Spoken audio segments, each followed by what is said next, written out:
Hello, I hope you're doing well today. This video will be on the life and work of Mary Wollstonecraft. She was the philosopher that I chose for my previous assignments, and I have found learning about her to be very interesting, so I thought I would take a few minutes to expound on what I have learned. Let me begin with a short history of her life. Very short. There's a lot that happened in her life, and I will just take a moment of a very quick overview. She was born in London in 1759. Her father was unfortunately not very wise with their finances, and they found themselves moving often, trying to find new jobs, a new place to live, some kind of stability that she never really did get as a child. In the meantime, she was educated mostly at home by her mom, which wasn't unusual for the time. That was pretty typical of a female education. But due to the constant movement and the financial hardships, her upbringing was a bit unstable. But she did happen to have a talent for writing, and she was really into different philosophers, and she liked to read about Plato, among others, which I believe impacted her later works. But as she grew and became an adult, things didn't get any easier for her. She had a child in 1794 out of wedlock. She named the child Fanny after her childhood friend, her best friend. She was very much in love with this man, but he did not love her back. He left her heartbroken and devastated, which eventually led to 2 attempts of suicide. She did shortly after that meet a man named William Godwin, who she did fall in love with, and eventually they became married. However, before they got married, she was once again pregnant. This is what provoked the 2 of them to go ahead and get married.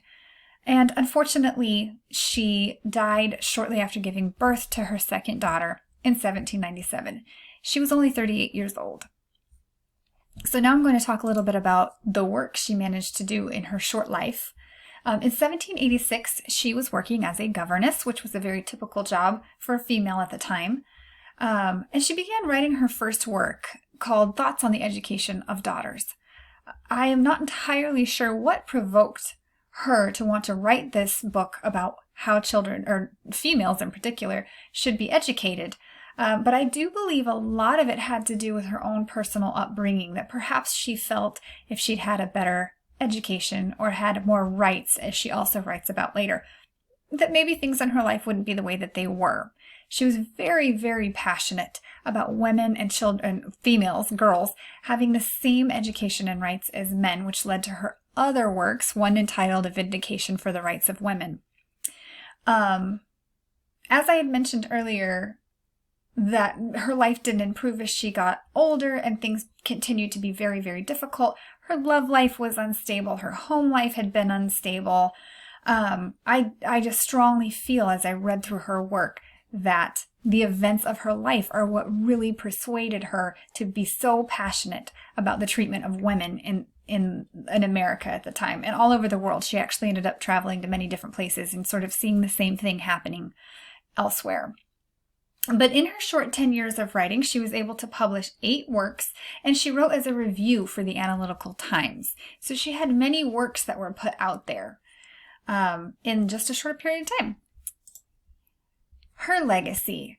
So she passed away, and her husband, William Godwin, had decided to write her memoirs. Now, unfortunately, these memoirs did more harm than good. They sort of ruined her reputation. I'm not entirely sure it was purposefully. I think he was trying to help her, and it ended up just sort of taking away from who she really was and what she was truly passionate about. So because of this, her work kind of got stifled, and it was almost 100 years later before it really resurfaced again and people started to really see and understand what Wollstonecraft was trying to say in her works.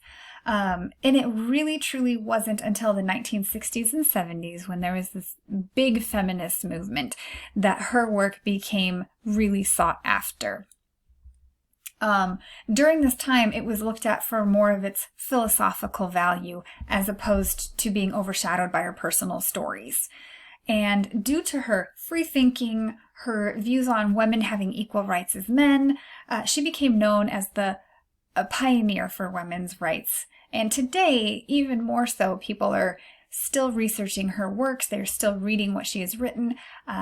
Letters have been found that were correspondence between her and her friend Fanny and her first love. And putting all these pieces together, people are finally just now beginning to really understand what she felt about women's rights, what she felt about the education of females, and what kind of an impact she really did have and is having. So in conclusion, she led a very interesting life, and I really have only scratched the surface of it. I have had the opportunity to read portions of some of her work. I haven't had the time to read more of it. And I would like to dig a little deeper. I would like to read some of these letters that were written between her and her best friend and her first love, and to maybe understand a little bit better why she was so passionate and strong-willed about women's rights. It is a shame that she died never knowing what kind of impact she was going to leave on this world or on women in the future. She really did understand how different the world would be if women were given the same chances as men, and I wonder what she would think today if she were to see how far we've come and that the doors have been opened and that there's opportunities at our fingertips.